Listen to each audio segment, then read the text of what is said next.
ایک تو آپ کو مغالطہ یہ ہے کہ قرآن مجید میں تصویر کشی کو حرام قرار دیا گیا ہے۔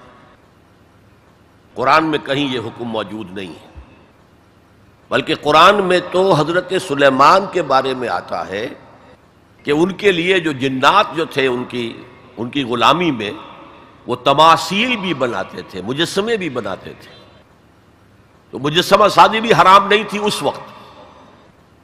اصل میں یہ حدیث نبوی ہے صلی اللہ علیہ وسلم کہ تصویر بنانا اور مجسمہ بنانا جاندار چیز کا وہ حرام ہے۔ اس وقت تک کیمرہ ایجاد نہیں ہوا تھا، بلکہ ہاتھ سے تصویر بنتی تھی۔ جاندار کی تصویر بن رہی ہے تو ہاتھ سے، مجسمہ بن رہا ہے تو ہاتھ سے، تو اس کے تو حرمت پر پوری امت متفق ہے۔ لیکن جب کیمرہ ایجاد ہو گیا تو ایک نئی چیز آ گئی نا، اس میں اختلاف ہو گیا۔ جیسے شاید آپ کے علم میں ہو، لاؤڈ سپیکر پر ہمارے بڑے بڑے علماء کا فتویٰ تھا اذان حرام ہے، خطبہ حرام ہے، اور فتویٰ کس کا؟ مولانا اشرف علی تھانوی رحمۃ اللہ علیہ کا۔ ایک نئی چیز آئی تھی، اس کے بارے میں ان کی رائے ہوئی، لیکن آج آپ کو معلوم ہے کون سی تھانوی مسجد ہے کہ جس میں اذان جو ہے لاؤڈ سپیکر پر نہیں ہوتی اور خطبہ جو ہے وہ لاؤڈ سپیکر پر نہیں ہوتا۔ تو نئی چیز کے آنے پر جو ہے یقیناً اختلاف رائے کے پیدا ہونے کا امکان ہے۔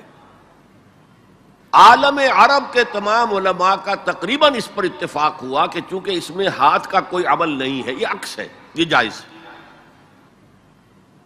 علی الاطلاق جائز۔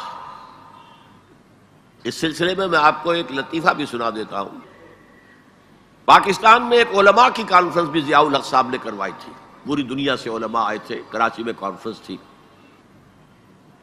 عبد الفتاح ابو غدہ رحمت اللہ علیہ بہت بڑے حنفی عالم تھے، عالم عرب کے حنفی عالم بہت بڑے، عبد الفتاح ابو غدہ۔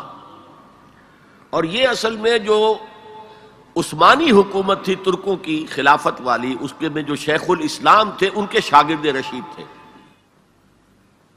تو وہ ان سے ملنے کے لیے مولانا محمد یوسف بن نوری رحمت اللہ علیہ وہ گئے، تو ساتھ ہی دعوت دے آئے۔ وہ تو ہوٹل میں جا کر ملے، ساتھ ہی کہا کہ ہمارا وہ دارالعلوم ہے، وہ بھی آپ ذرا وزٹ کر لیجئے، دیکھ لیجئے۔ وقت مقرر ہو گیا۔ اب مولانا نے بھی اپنے کچھ لوگوں کو بلا لیا، جن میں ان کے داماد مولانا محمد تحسین، ان کے بڑے داماد، سب سے بڑی بیٹی ان کے گھر میں تھی، وہ بھی تھے۔ انہوں نے یہ واقعہ مجھے سنایا ہے، یعنی یہ نہ سمجھیے کہ یہ کہیں ادھر ادھر سے سنا ہوا بات ہے، ایک ایسا شخص بیان کر رہا ہے جو اس میں موجود تھا، اور جو مولانا بن نوری کا اتنا قریبی رشتہ دار تھا، ان کا داماد، کہ یہ اب انتظار کر رہے تھے کب آئیں، تو اطلاع ہوئی کہ آ رہے ہیں، آ گئے تو نکلے باہر ویلکم کرنے کے لیے، دیکھا کہ وہ ایک کیمرہ لٹکائے ہوئے چلے آ رہے ہیں۔ اب یہ انہوں نے محسوس کیا یہ اتنا بڑا عالم دین اور یہ کیمرہ، جیسے عام جو ہے لوگ لڑکے بالے لیے پھرتے ہیں کیمرہ، تو وہ اس طریقے سے وہ کیمرہ لیے پھرے۔ لیکن کیا کہیں، مہمان ہیں، کچھ کہہ نہیں سکتے۔ آ گئے، بیٹھ کر انہوں نے اپنا کیمرہ کھولا اور کہا ذرا ٹھیک ہو جائیے، سورہ اجتماعیہ، میں چاہتا ہوں ایک اجتماعی تصویر ہو جائے گروپ کی، سورہ اجتماعیہ۔ اس پر چیخ پڑے مولانا بن نوری، حرام حرام حرام، ہم نہیں کریں گے۔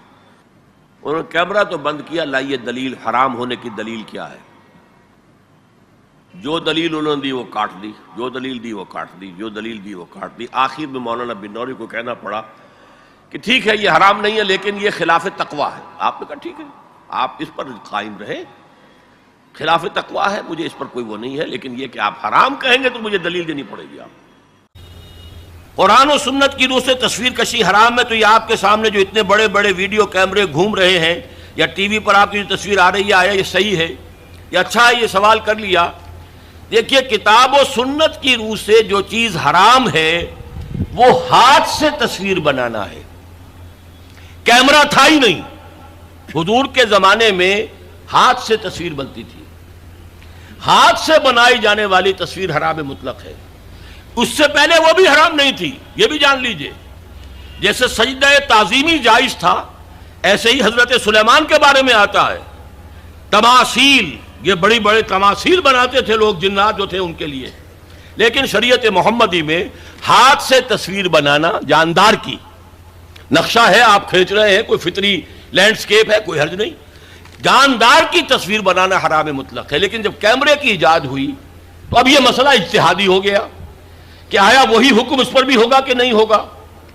عالم عرب کے علماء جو ہیں چوٹی کے، وہ اس کے قائل ہیں کہ اس پر اس حکم کا اطلاق نہیں ہوتا، ہاتھ سے بنانے والی تصویر پر ہوگا۔ البتہ انہوں نے کہا پسندیدہ یہ بھی نہیں ہے، ہاں تعلیم کے لیے اس کو استعمال کرنا جائز ہے۔ ہمارے ہاں کے علماء کی اکثریت اس کی قائل ہے کہ اس کے اوپر بھی وہی حکم ہوگا کہ یہ حرام ہے۔ وہ بھی کہتے ہیں کہ کسی معاشرتی ضرورت کے لیے جائز ہے، پاسپورٹ کے لیے جائز ہے، مجرموں کی شناخت کے لیے جائز ہے، میڈیکل ایجوکیشن کے لیے جائز ہے، وہ اس کو جائز کہتے ہیں۔ اس حوالے سے بہت سے علماء ہیں جن کے فوٹو بھی اخبارات میں چھپتے ہیں، جن کی جو بھی ہوتی ہیں مجالس شورا، اس کے بھی اجتماعات جو ہیں ان کے فوٹو آتے ہیں۔ تو عمل بہت سے حضرات کا مختلف ہے، لیکن ہم عمل کی بات نہیں کر رہے۔ ان کی رائے یہ ہے کہ حرام ہے، البتہ کسی معاشرتی ضرورت کے لیے جائز ہے۔ ہم نے اسی کو اختیار کیا ہے جو معاشرتی ضرورت ہے، اس سے کہیں زیادہ بڑھ کر دین کی ضرورت ہے، دین کے پیغام کو پہنچانے کے لیے۔ اب ایک ہے آپ آڈیو سن رہے ہیں، وہ زیادہ دیر سن نہیں سکتے۔ ایک ویڈیو ہے، یا تو آدمی آپ کے سامنے موجود ہے، 2 گھنٹے کی تقریر آپ سن سکتے ہیں ہلتے بھی نہیں، وہی آپ کو آڈیو سننا پڑے تو آپ پہلو بدلیں گے۔ اسی طریقے سے اگر ویڈیو ہے تو آپ بات سن سکتے ہیں ورنہ نہیں۔ تو ہم نے اس کے لیے اس کو جائز سمجھتے ہوئے اختیار کیا۔ اور یہاں بھی بتا دوں، جو سلطنت عثمانیہ خلافت عثمانی کے آخری شیخ الاسلام تھے علامہ کوثری رحمت اللہ علیہ، ان کے شاگرد رشید عبد الفتاح ابو غدہ، یہ اس وقت فقہ حنفی کے عالم عرب میں سب سے بڑے ماہر ہیں۔ ان کے نزدیک بھی جائز ہے، ان سے میری ملاقات ہوئی ہے، ان کی رائے میں آڈیو پر لے کر آیا ہوں، بلکہ اب یہ وقت زیادہ صرف ہو رہا ہے۔ وہ تو یہاں پر جب آئے تھے ضیاء الحق کے زمانے میں ایک علماء کی انٹرنیشنل کانفرنس ہوئی تھی۔ ایک تو علماء جو ہوتے تھے کنونشن اسلام آباد میں تو مقامی علماء کے ہوتے تھے، ایک انٹرنیشنل، اس میں وہ بھی آئے تھے۔ تو مولانا سید محمد یوسف بن نوری رحمت اللہ علیہ ان کے مقام و مرتبے سے واقف تھے، فقہ حنفی کے عالم عرب کے چوٹی کے جو ہیں وہ استاد ہیں۔ ملنے گئے ہوٹل میں، تو ظاہر بات ہے کہ جب وہ گئے تھے تو انہوں نے کہا میں بھی آؤں گا، آپ کیا یہ دعوت دے کر گئے کہ آئیے ہمارا دارالعلوم دیکھیے۔ وہ آئے، انہوں نے اپنے داماد کو مولانا محمد تحسین صاحب کو بھی بلا لیا، وہ ابھی زندہ ہیں، ان سے اس واقعے کی توثیق کرائی جا سکتی ہے۔ انہوں نے یہ واقعہ مجھے بتایا کہ جب وہ میں بھی تھا وہاں بیٹھے انتظار کر رہے تھے، جب بتایا گیا کہ آ گئے ہیں علامہ کوثری صاحب، وہ علامہ عبد الفتاح ابو غدہ، تو ہم سب اٹھ کر باہر نکلے، دیکھا ان کے گردن میں کیمرہ لٹک رہا ہے۔ اب ہم بڑے پریشان، یہ کیا ہے؟ ہم تو سمجھتے ہیں حرام، اور یہاں پہ یہ کیمرہ لے کر عالم دین جو ہے اتنا بڑا مفتی آیا ہے۔ خیر خاموش رہے۔ اب جب جا کر کمرے میں بیٹھ گئے، انہوں نے کھولا، کیمرہ نکالا اور کہا سورہ اجتماعیہ، یعنی ایک جو ہے گروپ فوٹو میں لینا چاہتا ہوں، آپ لوگ ذرا ٹھیک ہو جائے، سیدھے ہو جائے، بیٹھ جائے، سورہ اجتماعیہ۔ اب مولانا بلوری صاحب جو ہے خاموش نہیں رہ سکے، نہیں حرام، ہمارے نزدیک حرام، ہمارے نزدیک حرام۔ انہوں نے کیمرہ تو بند کیا، پوچھا دلیل کیا ہے حرمت کی؟ جو دلیل لائے انہوں نے کاٹ دی۔ آخر میں مولانا بلوری کو یہ کہنا پڑا کہ ہاں حرام تو نہیں ہے، ہم اسے تقویٰ کے خلاف سمجھتے ہیں۔ آپ نے کہا ٹھیک ہے، یہ بات آپ کا موقع، آپ حرام کہتے ہیں دلیل لانی پڑے گی۔ یہ واقعہ بھی میں نے آپ کو بتا دیا ہے کہ یہ ہے اصل موقع۔ بعض چیزیں ہمارے یہاں بس مشہور ہو گئی ہیں، اور بعض علماء یہاں تک کہ ہمارے اس وقت کے جو علماء ہیں وہاں طالبان کے، وہ بھی اسی طریقے کی عمل کر رہے ہیں۔ ٹی وی کو بری شے نہیں ہے، ٹی وی کے ذریعے سے آپ کیا پھیلا رہے ہیں۔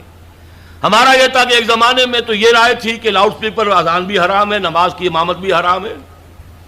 اب ایک امام کر رہا ہے، 2 لاکھ آدمی پیچھے تبلیغی اجتماع میں، کچھ پتہ ہی نہیں چلتا وہ امام نے کب اللہ اکبر کہا۔ امام سجدے میں پڑا ہوا ہے، پوری جماعت کھڑی ہوئی ہے، امام کھڑا ہو گیا، پوری جماعت گری ہوئی ہے سجدے میں، یہ دادا گر گئے سجدے میں جب وقت قیام آیا۔ یہ اللہ کے بندو، آخر وہاں بجلی بھی جلاتے ہو کہ نہیں جلاتے؟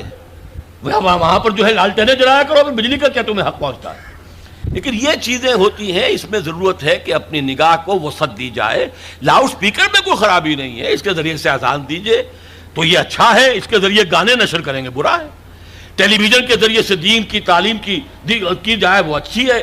اگر کچھ اور فحاشی کریں گے جیسے پاکستان ٹیلی ویژن کر رہا ہے یا جو CNN وغیرہ کرتے تو وہ برا ہے۔